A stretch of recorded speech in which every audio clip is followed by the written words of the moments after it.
Hey guys, it's 1 o'clock. It's time for our next 10-minute session.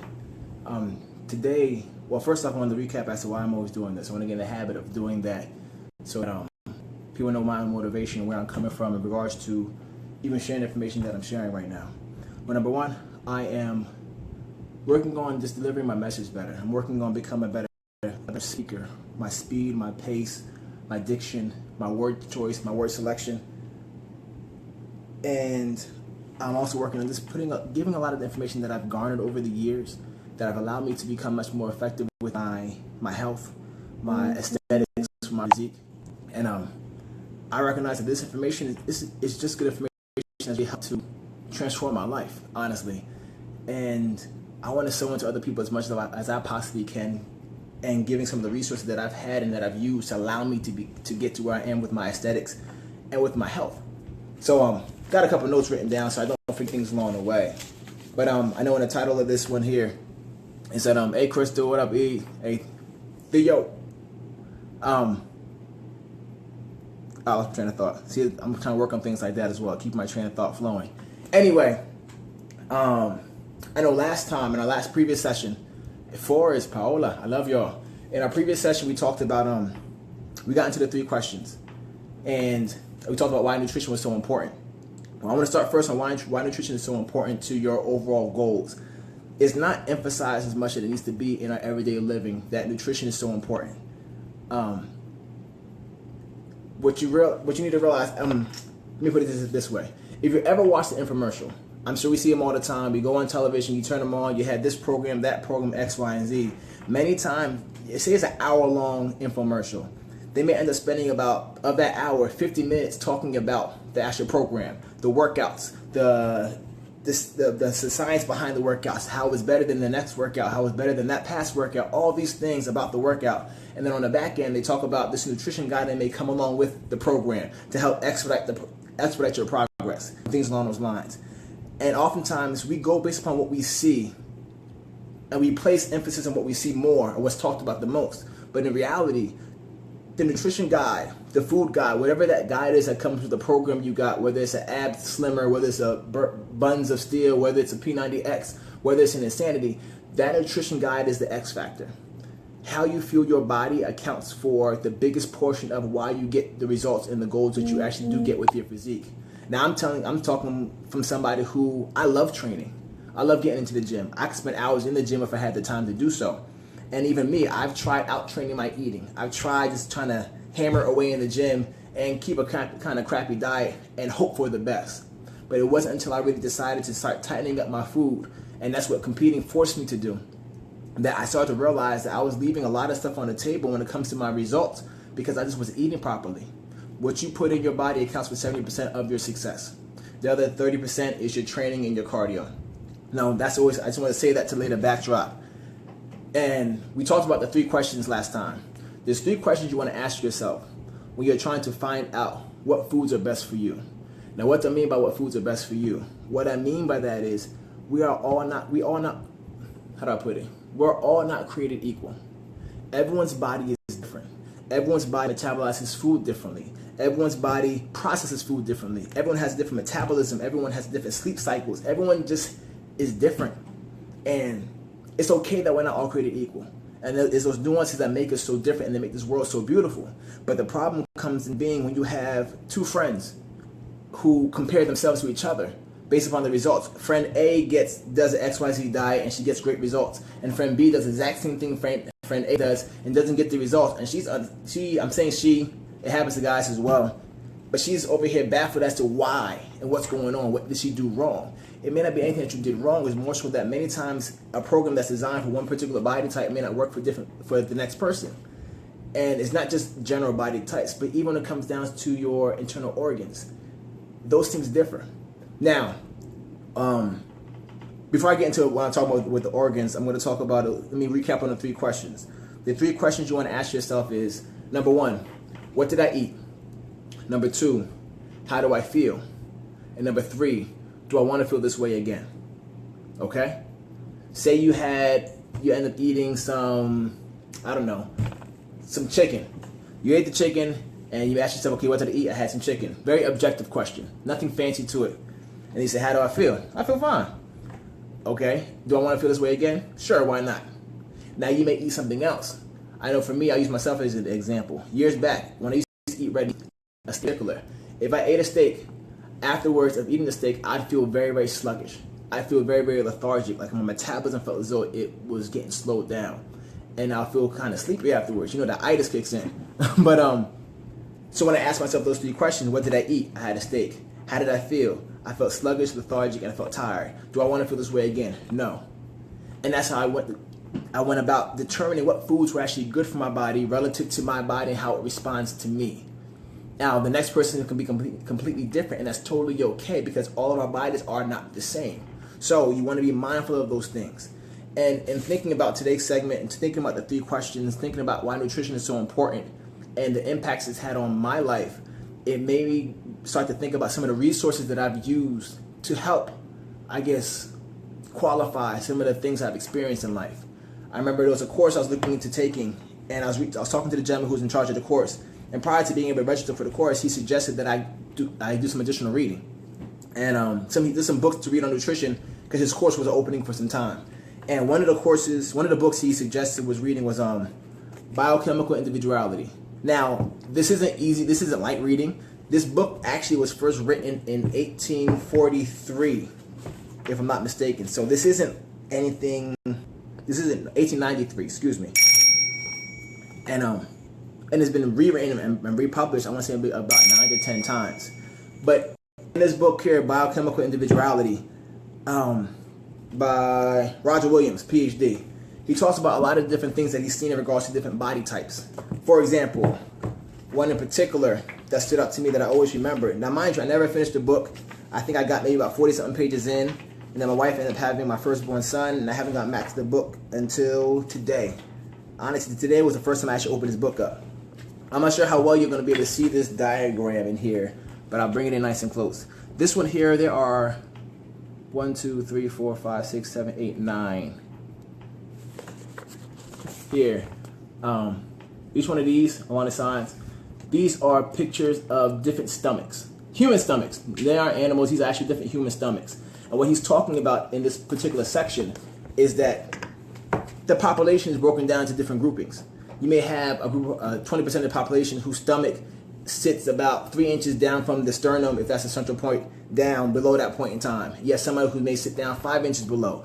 And what he was talking about was how there are all different types of stomachs, and therefore you have different amount of enzymes for digestion, different amount of areas of the stomach for absorption, and how no two people, well, I don't say no two people, for the most part, you may not know which one of these 8 that you, or which one of these 9 that you actually are.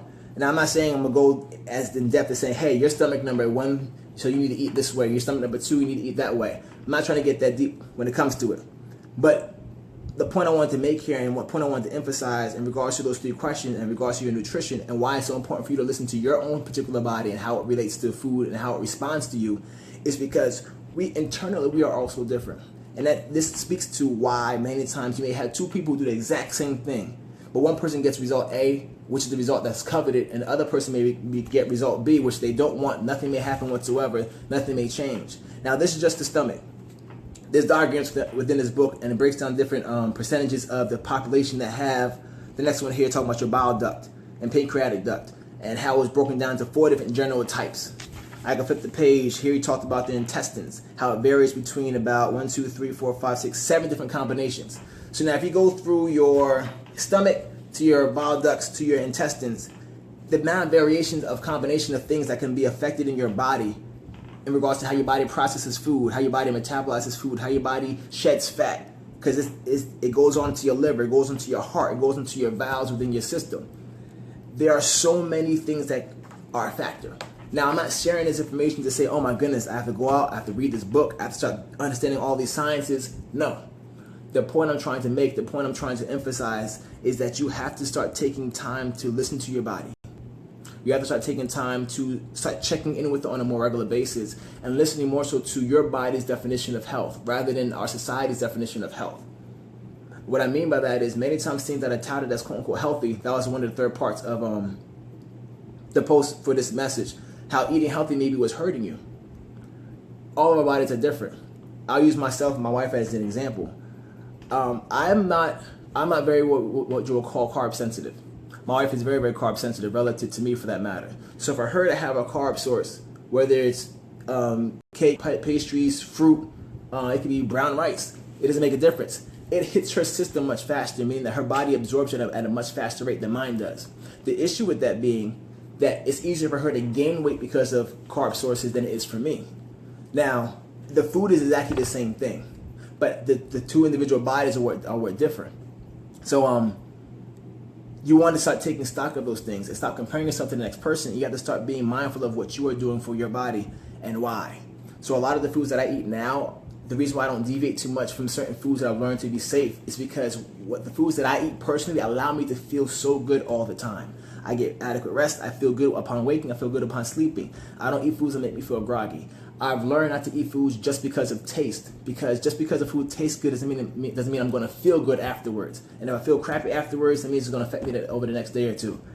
And that just sucks. And I don't like feeling sucky. I don't know about you, but it's just not fun feeling off. It's not fun feeling bloated. It's not fun feeling groggy.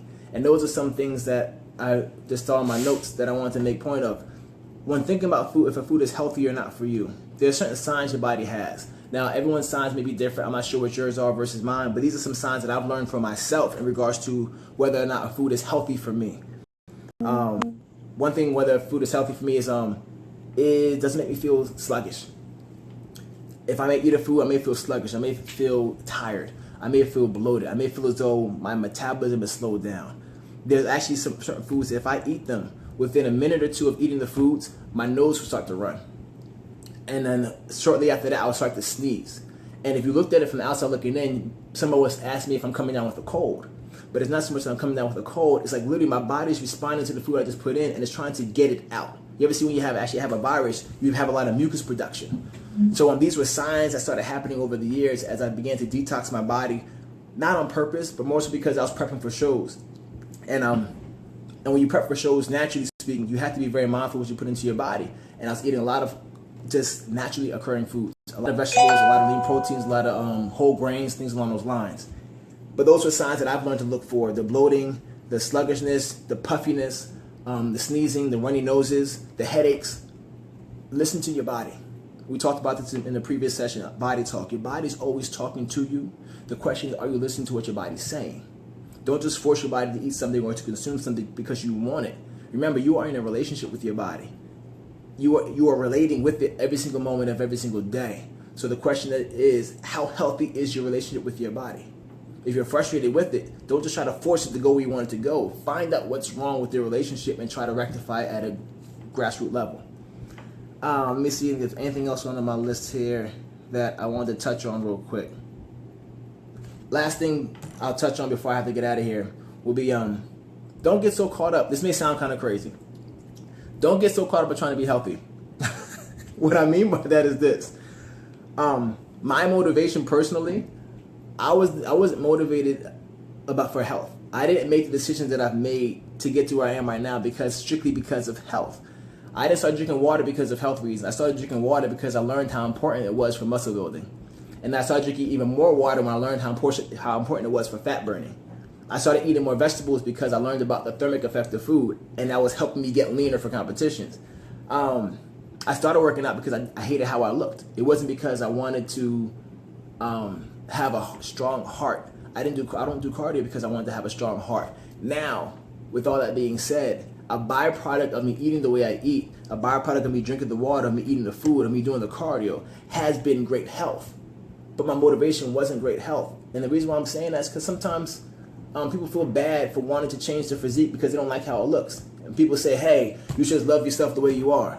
I don't. If you don't like something, change it. If you don't like your finances, you change it. If you don't like your relationship, you change it. If you don't like the car you're driving or the clothes you're wearing, you change them.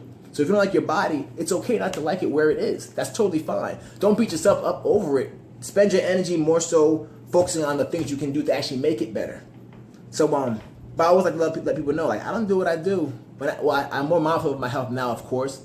But it wasn't because of health that I started. It wasn't because of health that motivated me. I had physical, I guess what you would call vain reasons as to why I was doing it. And that's totally fine. So I'm giving you permission to be vain. I'm giving you permission to focus on how your stomach feels, or focus on how your clothes fit or how they don't fit. That's totally fine. If that's motivating you to do the things that are necessary to give you the physique that you want and ultimately the health that you want, shoot, go for it. But that's today. My 10 minutes are up, and I believe so. Let me see the clock. Yeah, my 10 minutes are up. And remember, we all have different body types.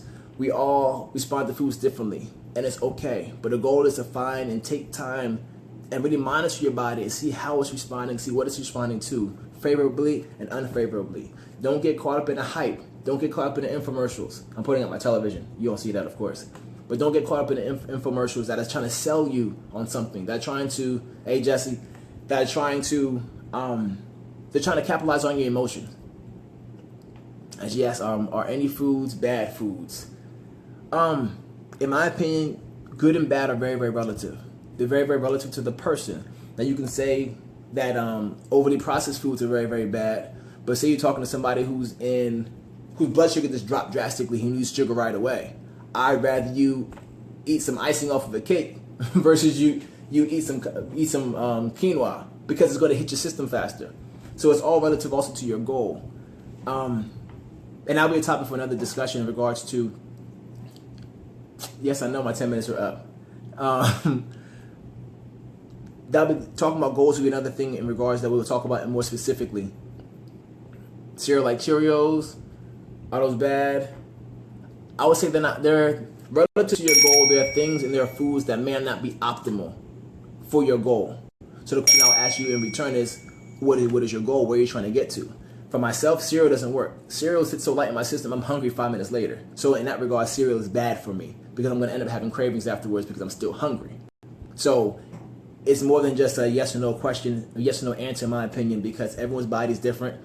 However, my son, he does the multigrain cereal for his breakfast in the morning. He's great. He's satisfied. He feels good. But he's 3 years old. Well, turns 3 on Tuesday.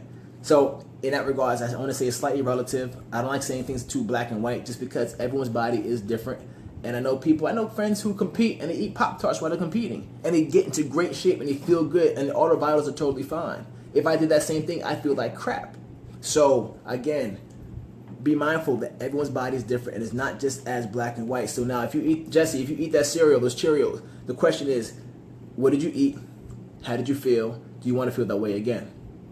Remember, always ask yourself those 3 questions. And if it doesn't make you feel great, if it doesn't make you feel energized, if you don't feel as though you're on top of the world and you feel sluggish and crappy afterwards, don't eat it. I don't care who says it's good for you. Be mindful of your body and listen to your body. All right, guys, my 10 minutes is up. I got to get back to work, or some other work, I should say. And I'll be back in the next segment, Monday, 1 o'clock. Let's go. All right, guys, remain blessed. Peace.